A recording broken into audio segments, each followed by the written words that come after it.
Buenas noches, señoras y señores, buenas noches también a ustedes, gracias por estar aquí.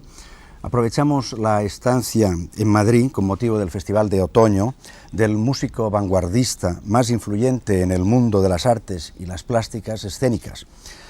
De la mano de John Cage entraremos en un mundo o en una dimensión diferente, aquella que se desprende de la práctica del Zen, podemos decir de otra libertad.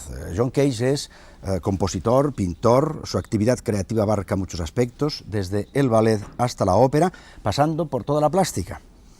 Y su fuente de inspiración es el Zen. Además, lo adopta como sistema de vida. ¿Por qué? ¿Qué ha visto usted en el Zen? A principios de los años 40, me vi bastante turbado por problemas personales y profesionales. Y fui a un psiquiatra y pedí ayuda. Y me dijo que podía arreglar mis problemas de forma tal que escribiera más música tras haber recibido esa ayuda. Mucho más música de la que en aquel tiempo ya componía. Y ya en aquel tiempo componía tantísimo que la idea de componer aún más, escribir más música, era algo alarmante, desde luego. Con lo cual le dije adiós, muy buenas, me voy. Simultáneamente, un músico indio que venía de India, era una mujer, habló conmigo y me dijo que la música occidental tenía un efecto negativo en la música oriental. Esta mujer trabajó con bastante gente, entre ellos yo. E intentó hacer un estudio de la música occidental a fin de entender cómo combatir su influencia en la música oriental cuando volviera a su país.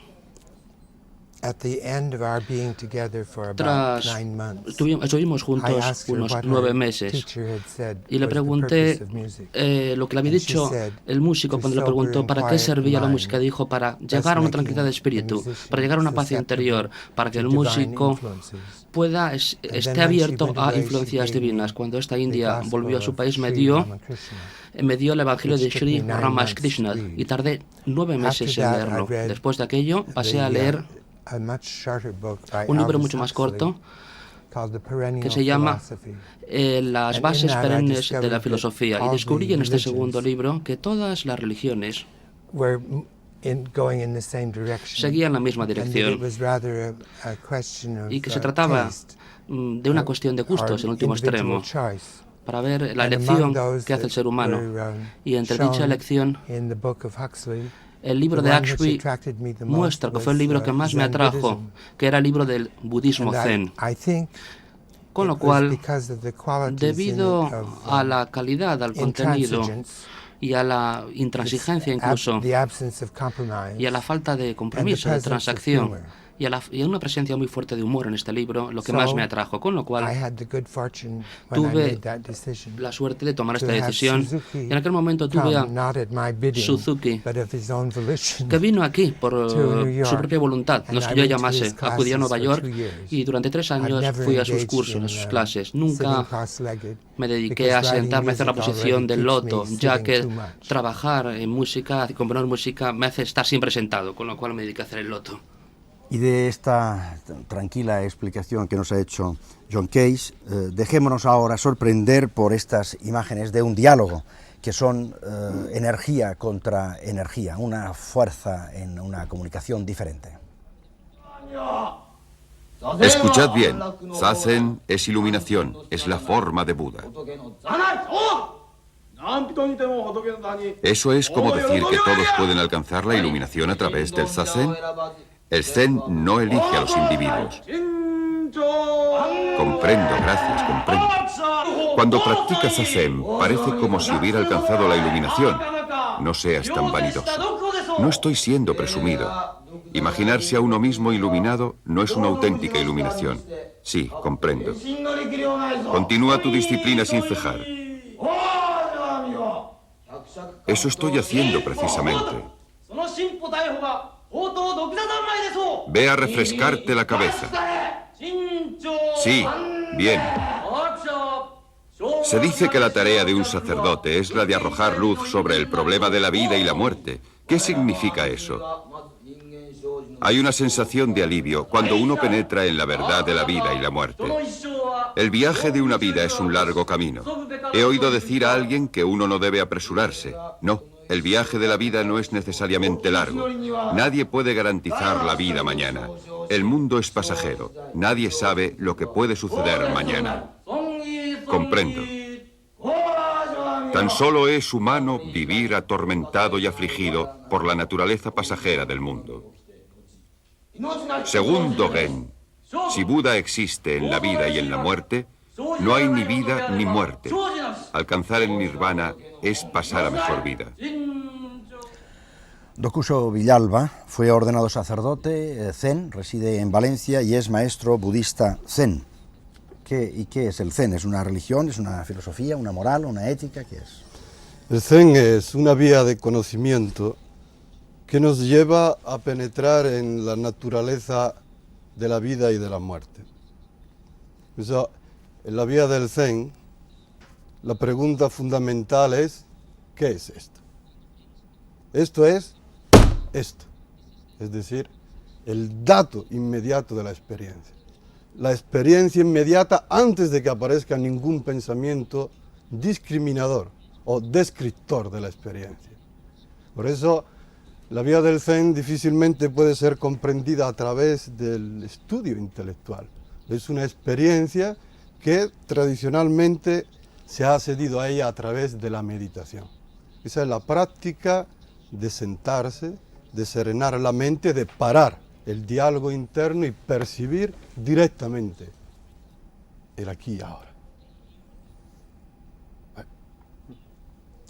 Esta práctica del aquí y ahora, Ana María Schutter, que estaba diciendo ahora el maestro zen, usted que es religiosa de la Congregación Cristiana de Betania y maestra también de Zen Ki An, ¿a qué conduce el zen, según su experiencia? Conduce fundamentalmente a la percepción inmediata, tal como ya se ha dicho, de una realidad que trasciende lo que podemos ver con esos ojos de la cara y con el ojo de la razón, a la experiencia. Es como llegar a beber agua, no es una descripción, sino la experiencia. Después de esa experiencia yo soy lo mismo que antes o mucho más en otro sentido, pero lógicamente sé lo mismo. Lo más importante luego es darse cuenta, siguiendo con el zazen, que esa realidad que no cae encendido, usando una expresión sanjuanista, no es otro mundo aparte, sino que está aquí, en este golpe que hemos oído antes, en ese dedo. Está aquí, no está separada de aquí. No hay hielo sin agua, dice Hakuin Zenji. A la vez, esa misma experiencia del vacío para los sentidos, si es auténtica, despierta la compasión, el deseo de ayudar a los demás. Por eso, un criterio, como decía mi maestro Yamada Roshi, para saber si va bien encaminada la maduración en ese camino es si el yo va perdiendo importancia ante esa experiencia del vacío y el deseo de ayudar a los demás. A Luis Racionero, que ustedes conocen, es escritor, es urbanista, yo le he escuchado en unas conferencias que ha dado sobre el zen. No se alejan en absoluto las palabras que le he oído en otras ocasiones de las que acabamos de oír ahora. Pero el mundo occidental siempre se pregunta esto, ¿para qué sirve? ¿Para qué sirve? Pues zen? Mira, el zen sirve quizás para atenuar el exceso de racionalismo y de mentalización que utilizamos en Occidente. Yo diría que sirve para resolver conflictos mentales. Y uno de los maestros zen decía con mucha sensatez, si trabajas en tu mente, con tu mente, ¿cómo podrás evitar una confusión inmensa? Es evidente que los problemas de la mente es muy difícil arreglarlos con la mente, por eso cuando el señor Cage fue al psicoanalista, pues con muy buen sentido salió huyendo. El gran problema está en que la realidad es este golpe, es esta percepción inmediata, y el ser humano tiene el intelecto, que es su gran bendición y su gran maldición. En cuanto realidad e intelecto se suman, aparece la división entre sujeto y objeto. Y esto trae todos los conflictos. Trae conflictos porque si los intentamos analizar, resulta que el analizador es el analizado. ¿Qué es el analizador? Es un yo. Pero si ustedes piensan y van a buscar cuál es la roca, el meollo del yo, del ego, es un conjunto de memorias y un conjunto de deseos. No hay más, es nada, proyectos y recuerdos. Y en esto basamos nuestro ego y nuestra identidad. Bueno, cuando estos deseos y proyectos se enfrentan con la realidad, aparece un conflicto. Aparece un conflicto porque entonces nosotros vamos a ver la realidad teñida por nuestras preconcepciones que vienen de los recuerdos y teñida a través de nuestras intenciones, que son los deseos y los proyectos. Bueno, entonces el Zen lo que pretende es que captemos la realidad aquí y ahora, quitando entonces intenciones y aumentando la atención. Es decir, que yo resumiría diciendo que el Zen sirve para aumentar la atención y disminuir la intención. Ahora, para aumentar la atención hay que disminuir la identidad, hay que intentar que el ego se disuelva. Donde hay miedo, hay otro. Donde hay otro, hay miedo, dice uno de los maestros Zen. Y yo diría, donde hay lenguaje, hay tiempo. Para estar aquí y ahora hay que disolver al máximo el ego, es decir, quitar todos esos proyectos y memorias, y así aumentamos la atención. Estamos en lo que estamos aquí y ahora. Y por otro lado, disminuir las intenciones, es decir, los deseos, los apegos, las ataduras a las cosas. De esa manera, me parece a mí que se llega a un estado de ánimo que es para lo que sirve el Zen, para alcanzar esta percepción inmediata, con atención y sin intención. Docuso Villalba, vamos a ver si concluimos esta primera parte en la que hemos hablado del Zen. ¿Podrías definir todavía más concretamente en qué consiste esta vía? ¿Es una vía realmente de conocimiento? ¿De qué conocimiento? Es una vía de conocimiento, es una vía eminentemente práctica, es decir, a la experiencia del Zen se llega únicamente por la experiencia, de la misma manera que, como todos sabéis, el dicho en el Zen, una manzana solamente se puede saber qué es cuando se coge la manzana y se muerde y se prueba la manzana, no viendo una manzana pintada o no describiendo lo que es una manzana con tratados acerca de cómo es una manzana. Aunque leyéramos 600.000 tratados acerca de lo que es una manzana, no conseguiríamos saber a qué sabe una manzana. Entonces, la vía del Zen es una vía de conocimiento basada en una práctica, que es esencialmente una práctica de meditación muy exacta y minuciosa, y es una práctica de atención, como ha dicho bien Luis Racionero, a continuar en la vida cotidiana. En definitiva, la vía del Zen nos ayuda a resolver la pregunta ¿qué es el Zen? ¿Cómo? Haciéndonos comprender que la pregunta ¿qué es el Zen? ¿Quién hace la pregunta ¿qué es el Zen? El Zen nos ayuda a descubrir quién hace la pregunta ¿qué es el Zen? Cuando descubrimos eso, ya no necesitamos saber qué es el Zen.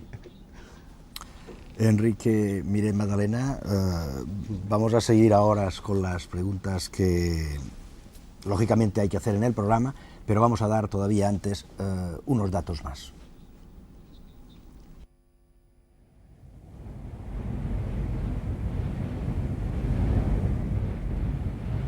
Según la costumbre en Extremo Oriente, los jóvenes pupilos de un monasterio destinado al sacerdocio rara vez llegan allí siguiendo una vocación.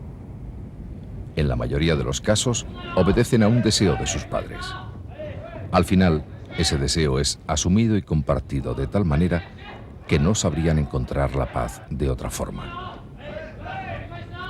Antes de que el maestro inicie a sus discípulos en el camino del Zen, estos deben superar una serie de pruebas sencillas de seguir, ya que consisten en mostrar al maestro su verdadera forma de comportarse en todos los aspectos respecto a los demás y consigo mismo.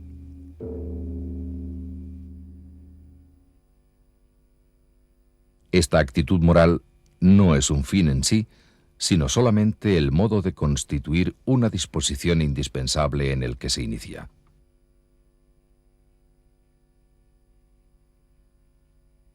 El maestro trata a sus alumnos de modo brusco, sin miramientos, severamente, pero con una severidad bondadosa, independiente del humor o de los sentimientos.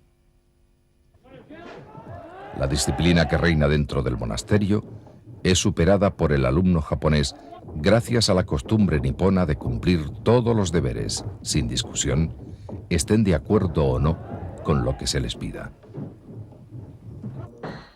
La formación de la voluntad y del entendimiento se completa con una alimentación simple y frugal, y sobre todo, con unas normas estrictas que se inician a muy primeras horas de la mañana.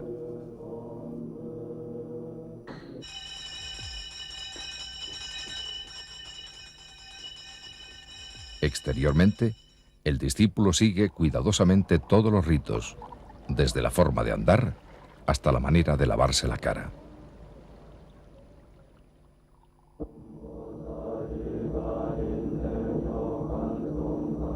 El interior del individuo se está perfeccionando mediante los ejercicios de meditación, llevándole a poseer un estricto control de sí mismo y manteniendo sus facultades espirituales en estado de completa vigilia.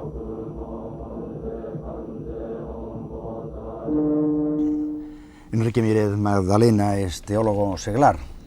¿Todas esas prácticas que estamos viendo y de las que estamos hablando son compatibles con otras prácticas religiosas? Bueno, yo creo que sí, son completamente compatibles desde el punto de vista que el Zen es un camino hacia adentro y hacia afuera, y todo en profundidad, que eso es lo que también, en alguna manera, pretende la religión. Y por lo tanto, el que sea religioso y practicante del Zen profundizará más en su propia religión, será más religioso en su propia religión.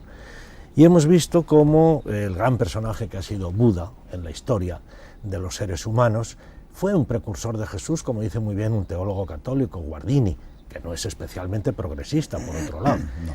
Y desde luego influyó el budismo en distintos aspectos de las religiones. Por ejemplo, en la religión judía, los esenios, ahora que están más o menos de moda los descubrimientos de Qumran, pues los esenios tuvieron una influencia budista, al parecer. Y desde luego los cristianos en su tradición también. No hay nada más que recordar lo que pasó con Marco Polo cuando con los franciscanos fue al mundo oriental y se encontró con estos monjes budistas del Zen, que se quedó sorprendido en los diálogos que hacía con ellos. Y lo mismo San Francisco Javier, que se hizo muy amigo de un abad de un monasterio Zen, ya un hombre mayor, y también se quedó sorprendido de estos diálogos que en realidad le ayudaban a él en su propia religiosidad y en su propia religión. Y es más, en nuestro mundo católico hay una cosa que no sabrá mucha gente, que Buda está nada menos que considerado como un santo, solamente que sus nombres se cambiaron y se le llamó San Josafat y San Barlaán su discípulo, y está nada menos que en la leyenda áurea, que era el conjunto de todas las vidas de los santos del primitivo Edad Media, y también en el Flosantorum, que fue un desarrollo de esta leyenda áurea, y por último, ya esto es lo más sorprendente, en el Martirologio romano, donde están las listas de los santos. Por lo tanto, creo yo que no se puede tener nada en contra de este budismo, que es el budismo Zen, que además me parece que enlaza muy bien con la espontaneidad, la sencillez y la profundidad del Buda. Ana María Slúter, de acuerdo con lo que está diciendo Enrique Mírez, ¿qué relación hay entre cristianismo y Zen? Se podría incluso continuar diciendo que Lope de Vega, Calderón de la Barca se han inspirado para obras suyas, La vida es sueño, Los santos Barlaam y Josafat, y muchos otros escritores españoles. Sí, la relación entre Zen y religión, por una parte hay que decir que Zen no tiene nada que ver con las religiones, es decir, no tiene que ver con esa o aquella, aunque naturalmente es un hecho histórico que surge en la religión budista, pero no tiene que ver con las religiones, sino por otra parte sí tiene que ver todo con la religión, es decir, con la dimensión antropológica más profunda, donde el hombre experimenta el sentido de su relación consigo mismo, con los demás, con el universo.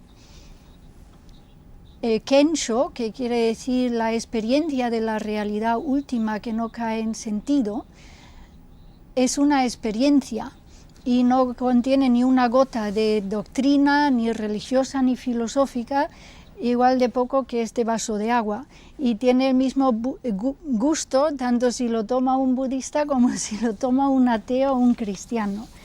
Lo que varía es la interpretación de esa experiencia, es decir, el nombre que damos, pero también varía no solo por la creencia religiosa, sino también por la cultura, el ámbito cultural, es decir, un oriental budista no se expresa igual que un occidental budista, ni un cristiano occidental igual que un cristiano oriental.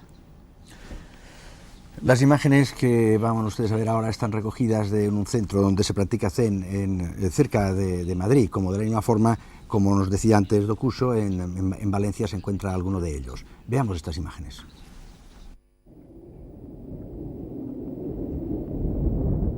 Alejado de bullicios, con una tranquilidad que invita al recogimiento, nos encontramos con una pequeña gran comunidad. Se trata de Zendo Betania, un lugar creado para practicar meditación zen. Los que pisaron por primera vez estos terrenos hace 5 años recuerdan con agrado los primeros tiempos, cuando solo contaban con un barracón y la carcasa de unos camiones de desguace.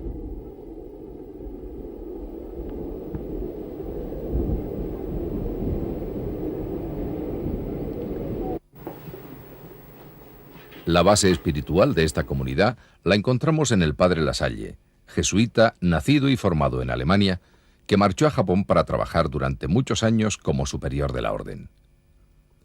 2 hechos marcaron la vida de Lasalle: el estallido de la bomba atómica en Hiroshima, estando él allí, y el encuentro a través del maestro Yamada Koum Roshi de la meditación zen. Desde entonces, el padre Lasalle adoptó para sí, y al cabo del tiempo para los que han querido seguirle, una forma distinta de encontrarse con Dios. Llegó una época de mi vida en que sentía como una necesidad de paz interior y también una actitud ante la vida que no tenía soluciones. Yo sentía una inquietud espiritual interior, un deseo de ser de verdad yo misma desde el fondo. Betania da cobijo todas las semanas a cuantas personas lo soliciten. Los requisitos que se exigen son la disciplina física y mental acorde con la más antigua tradición de los maestros zen. El momento de entrar al dojo ha llegado. Cuerpo y mente totalmente concentrados, se dirigirán al lugar destinado para sentarse y hacer zazen. Aquel discípulo que no puede controlar su cansancio o su inquietud pide, mediante una leve inclinación del cuerpo, ser golpeado con el kyosaku. El sonido que se produce despierta no solo al que recibe el golpe, sino a todos los demás practicantes del dojo. A lo largo del día se suceden varias sentadas en el dojo, pero siempre después de cada una, los discípulos se levantan y salen a hacer el paseo meditativo llamado Kinjin. En otra zona del templo, varios discípulos mantienen una paciente espera con la intención de ser recibidos en privado por su maestro. Esta entrevista particular, llamada Dokusan, aliviará todas las dudas referentes a las dificultades para hacer zazen. Noto cómo mi vida está mucho más tranquila, cómo le doy muchísimas menos vueltas a las cosas, me centro mucho más en lo que hago y una capacidad muy grande yo veo de trabajo y que me canso mucho menos que otras veces. En este momento creo que por primera vez en la vida me siento yo misma desde el fondo. En la vida diaria, para estar mucho más en lo que estoy en cada cosa, en mi trabajo, sentir mucho más cercano a todo el mundo. El día llega a su fin. Los sonidos que invitan al descanso invaden todo el templo.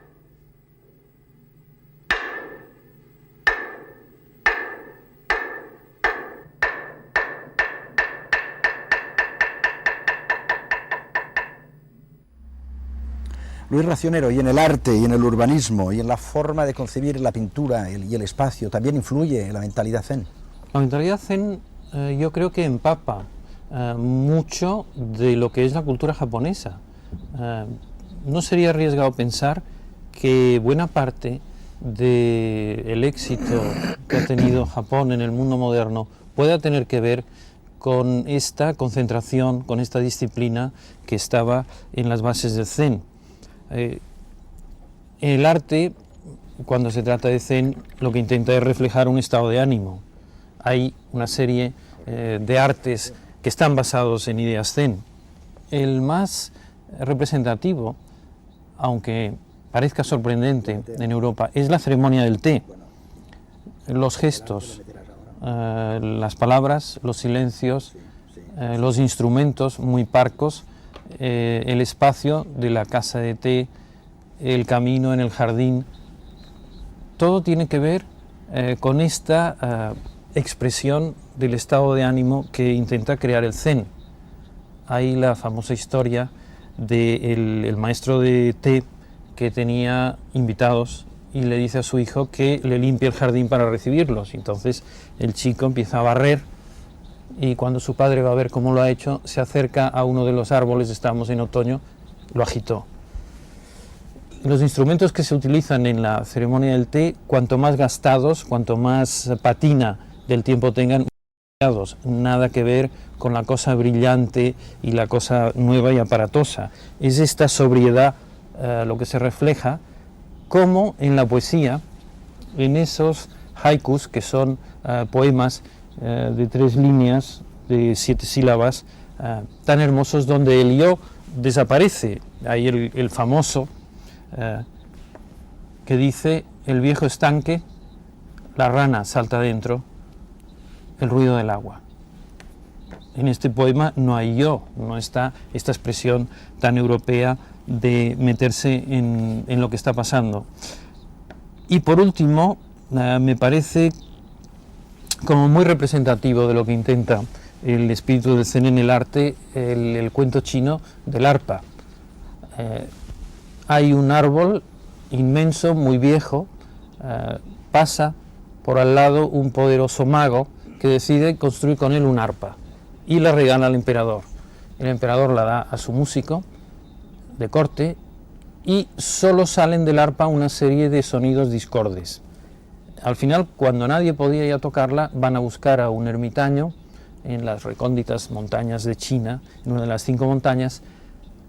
El hombre se acerca al arpa, se concentra, medita, la mira y empieza a cantar sobre los torrentes que pasaban por al lado de aquel árbol, sobre los pájaros que hacían sus nidos en sus ramas, y en ese momento el arpa empieza a emitir los sonidos más hermosos. Veamos unos ejemplos más de arte zen.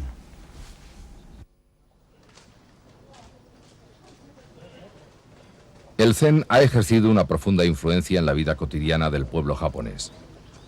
Esta influencia puede apreciarse en cualquier aspecto de la vida japonesa: alimentación, vestidos, pintura, caligrafía, arquitectura, teatro, música, jardinería o decoración. En el teatro japonés, tanto el Noh como el Kabuki, se puede comprobar la raíz budista con tan solo contemplar al actor.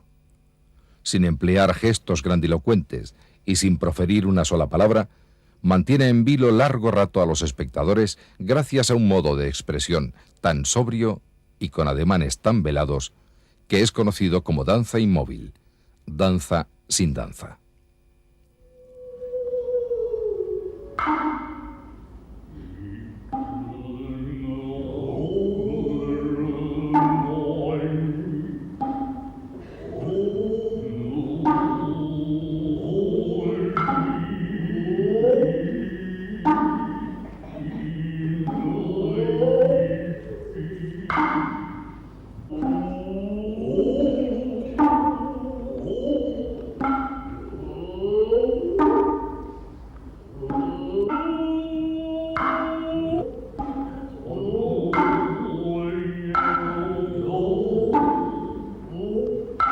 En cuanto a la pintura, lo que la caracteriza es, ante todo, el espacio. Una obra de arte no solo representa la naturaleza, sino que ella misma es una obra de la naturaleza, ya que la técnica implica el arte de la ausencia de artificio, de modo que los cuadros se pintan con una naturalidad simple e ingenua, donde lo que se muestra se reduce a lo mínimo.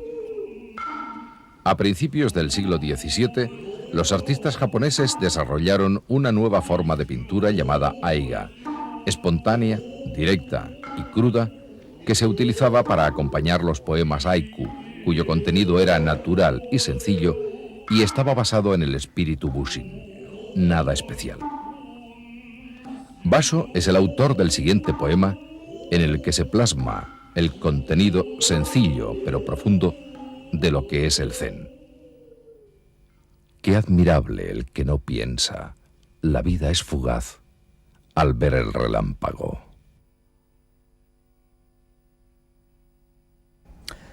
La ciencia, Enrique Míret, ¿la ciencia también puede verse modificada por el Zen?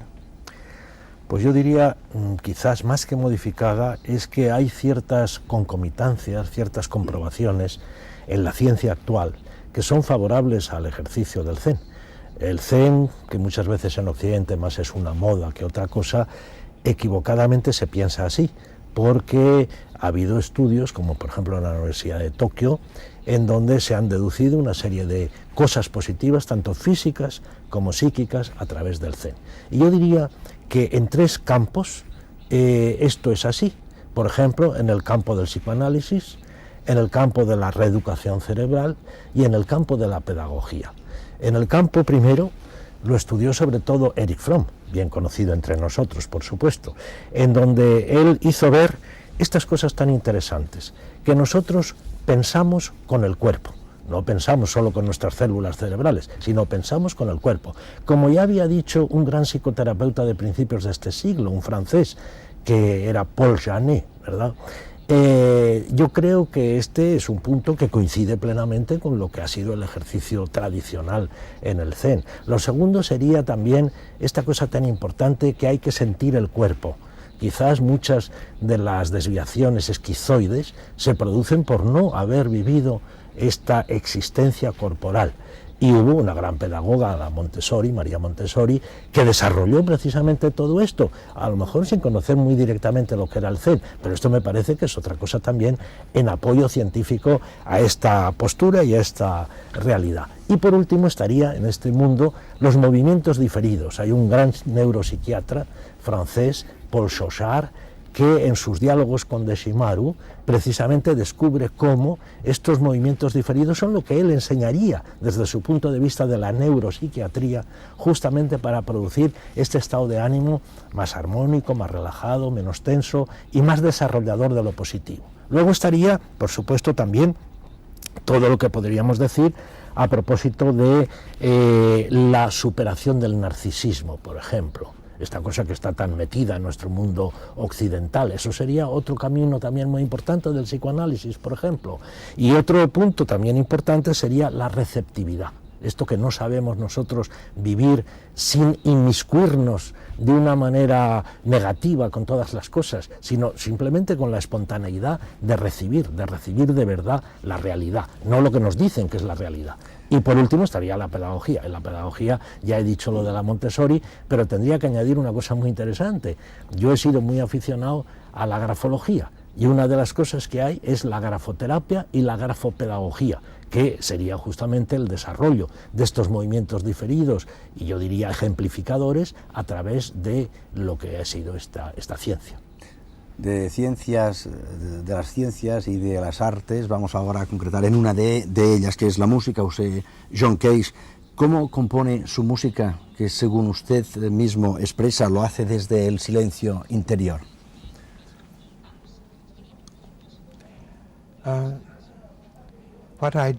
Lo que hago es, en vez de querer expresar mis sentimientos o ideas,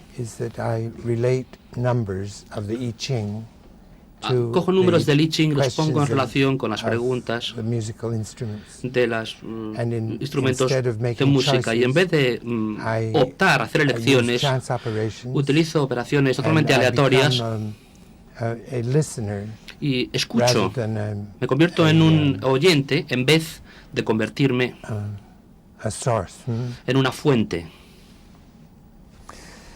Decía John Cage, escribía en un artículo sobre la danza moderna, publicado en 1939, el siguiente pensamiento zen, que quizá se puede aplicar muy bien a su propia música. Escribía él: antes del estudio del zen, los hombres son hombres y las montañas son montañas. Durante el estudio del zen, las cosas se enturbian un poco. Después del estudio del zen, los hombres son hombres y las montañas, montañas. ¿Cuál es la diferencia entre antes y después? Ninguna. Pero los pies no están ya del todo sobre la tierra. Escuchemos la música de John Cage.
John Cage, usted dice que la tragedia del hombre occidental es que todo es multiplicidad, que todo se va multiplicando y que le falta un centro, una unidad. ¿A qué se refiere?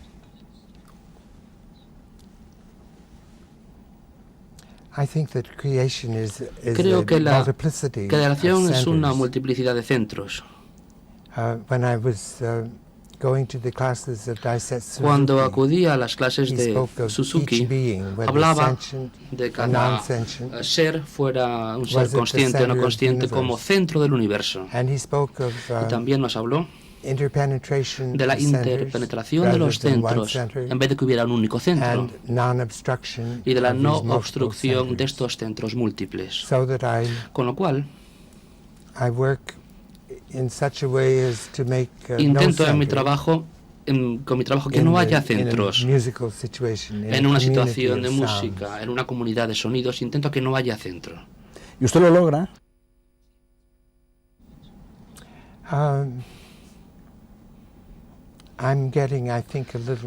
Creo que me estoy acercando a ello. Creo que estoy cerca ya. Dokuso Villalba, el Zen es un camino del que se podría responder lo que acaba de decir ahora John Case. Me estoy acercando, o hay un momento en que uno ya puede decir yo soy como el Zen. En el budismo Zen se dice que todos los seres sensibles tienen ya la naturaleza de Buda, tienen este principio de luz y de conciencia. Con la práctica del Zen no se trata de alcanzar algo que no se tenga, sino se trata de desprenderse de los velos que nos ocultan aquello que ya somos. Entonces, la práctica del Zen nos lleva a un reencuentro con nuestra propia naturaleza original. Por eso, en el budismo Zen se emplea siempre la imagen del diamante. Se dice, todos y cada uno de nosotros somos un diamante. Unos más cubiertos de magma o de impureza, de inconsciencia, de ignorancia. Entonces, siguiendo una práctica y un entrenamiento y perfeccionando la lucidez de la conciencia, uno puede hacer que este diamante que ya somos brille por sí mismo. A esto se le llama volver a la propia naturaleza original. John Case, creo que usted quería añadir algo.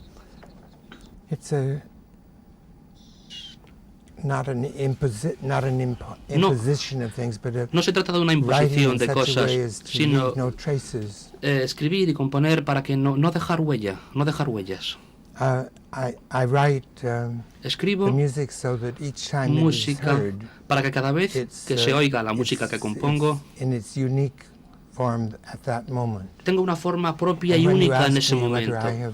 Y cuando me pregunta usted si he llegado a eso, he llegado al punto hacia el que tiendo, que quiero conseguir, hablo por supuesto a título personal, en calidad de músico, ya que cada persona escucha la música según su propia forma y manera. Ana María Schluter, seguimos hablando del centro. Usted, con la experiencia que tiene, ¿cómo ha llegado o se acerca a ese centro? Una cosa fundamental es el zazen, el sentarse a solas con la noticia. Se podría traducir el kanji con el que se escribe eso, es decir, una determinada postura, una determinada respiración y con la actitud de no objeto, ningún objeto, de no detención, no detenerse en nada y olvidarse de todo, sobre todo de sí mismo.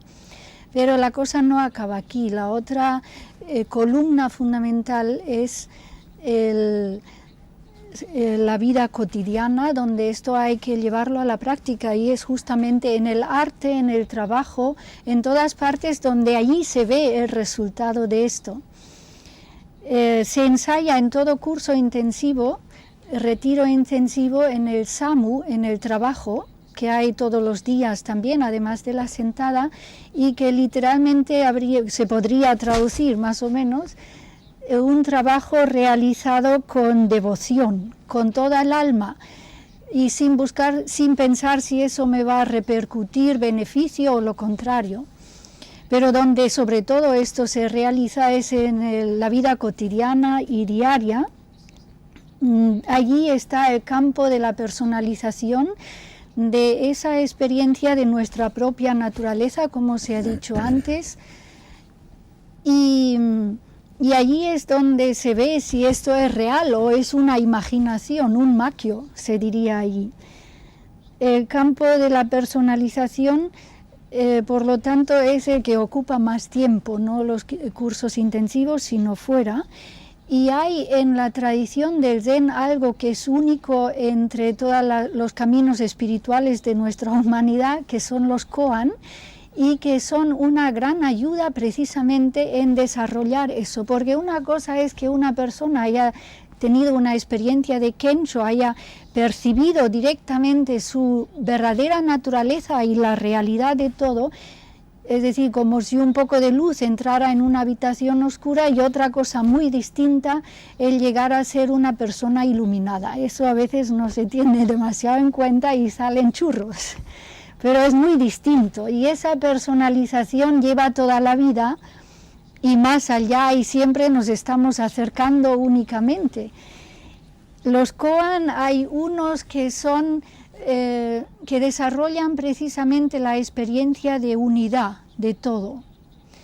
Y hay, se llaman Hoshin koans. Hay otros koans, los Kikan koans, que ayudan sobre todo a caer en la cuenta a partir de esa experiencia de unidad y de mismidad de todo, a volver al mundo de las diferencias sin abandonar la experiencia de unidad, es decir, llegar a experimentar la interrelación de todo. Por ejemplo, cuando Yoshu, el gran maestro chino, a la pregunta que le hace un monje, dice, la pregunta es, ¿qué sentido tiene la venida del Bodhidharma, del monje de la India, a China? Y dice, el roble en el jardín. Es un típico koan de esos Kikan koan. Pero además se estudian, entre comillas, los Go-in, los 5 grados, que son otra... Es que es impresionante la experiencia y sensibilidad que tiene esa tradición para darse cuenta cómo se abre ese ojo interior como un abanico hasta el punto en que es capaz de dar viento fresco al otro. Y la última etapa son los preceptos. Los 10 preceptos, yo diría los mismos que en todas partes de la humanidad, en todas las tradiciones, enunciados algunos de un poco diferente manera, pero en resumidas cuentas de lo que se trata es de algo que ha estado diciéndose en la ciencia, el arte, la música, etcétera, y es lo que llaman toku, o en chino que te, el Tao Te, que es caminar manifestando la mente una en todas direcciones. Es un kanji precioso y de eso se trata, pero ya no es un hacer voluntario, es la manifestación espontánea y es el hacer no haciendo, el crear no creando, el trabajar en una empresa o en un colegio o en un hospital no trabajando. Y cuando se logra esto, el día pasa sin agotamiento y se hacen mejor las cosas a la vez. Dokuso Villalba, eso que estamos escuchando ahora, ¿cómo lo puede entender el hombre occidental? Porque tal vez el oriental entiende muy bien esto de trabajar no trabajando, despertarse no despertando, hablar no hablando. ¿Cómo lo puede entender el hombre de Occidente? Podemos decir serenidad en la actividad. La práctica del Zen nos lleva a realizar la actividad cotidiana desde una actitud de conciencia, de serenidad y de lucidez. Entonces sucede que la multiplicidad dispersa nuestra atención y caemos en estados de estrés. Y cuando, por ejemplo, nos retiramos a la casa de campo, dejamos el medio súper enriquecido en estímulos que es la ciudad, nos vamos al campo y dejamos de recibir estímulos, entonces caemos en una especie de depresión y si perdemos lucidez mental. El equilibrio sería encontrar la serenidad en la actividad. O sea, en la serenidad, la lucidez, en la actividad, la serenidad. Y esto es a lo que quizás en otras palabras, lo que ha intentado, pienso yo, expresar Ana María Slüter, y es en efecto una de las características y uno de los efectos principales de la práctica del Zen, tanto para los occidentales como para los orientales, porque en esto es universal. Luis Racionero, en Occidente, que nos dedicamos a comprarlo todo, todo lo que nos parece bien lo compramos. ¿Podemos comprar el silencio, la meditación, el recogimiento, esta unidad de la que nos están hablando?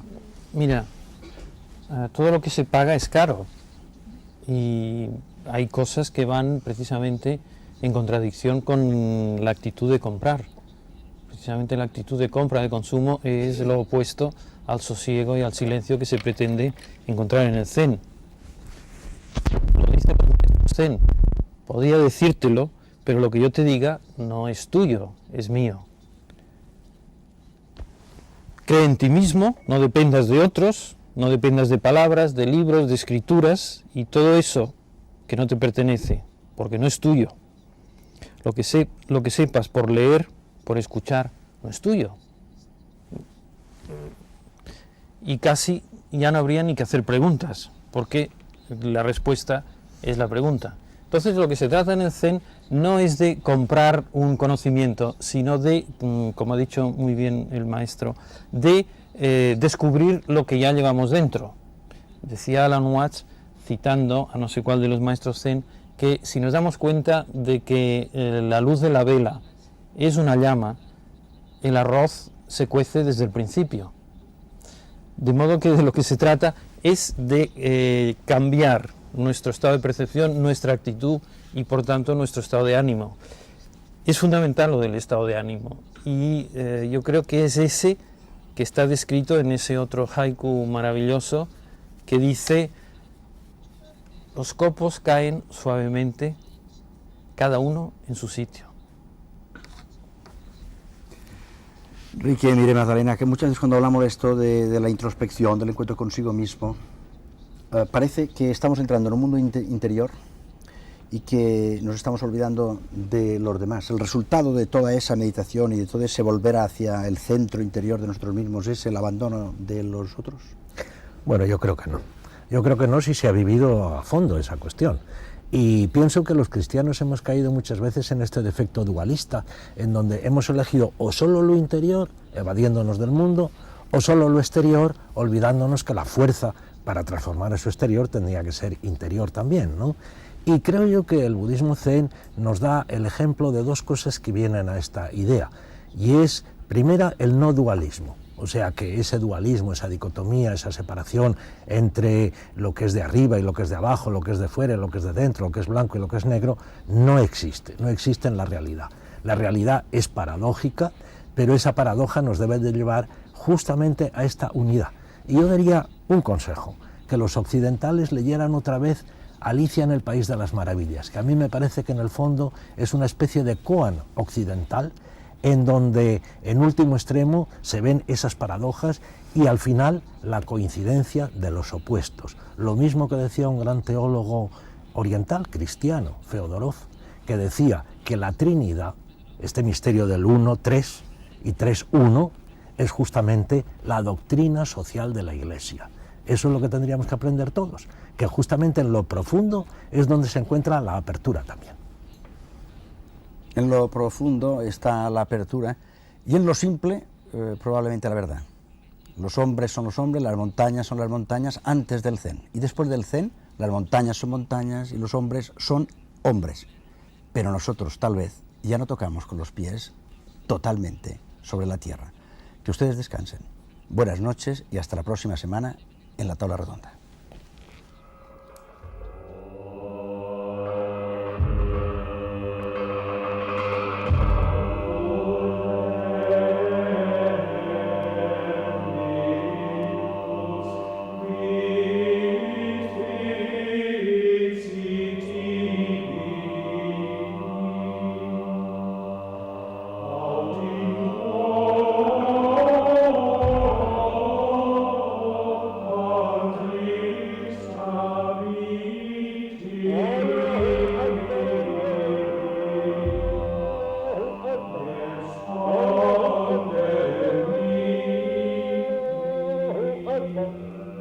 أشهد أن لا إله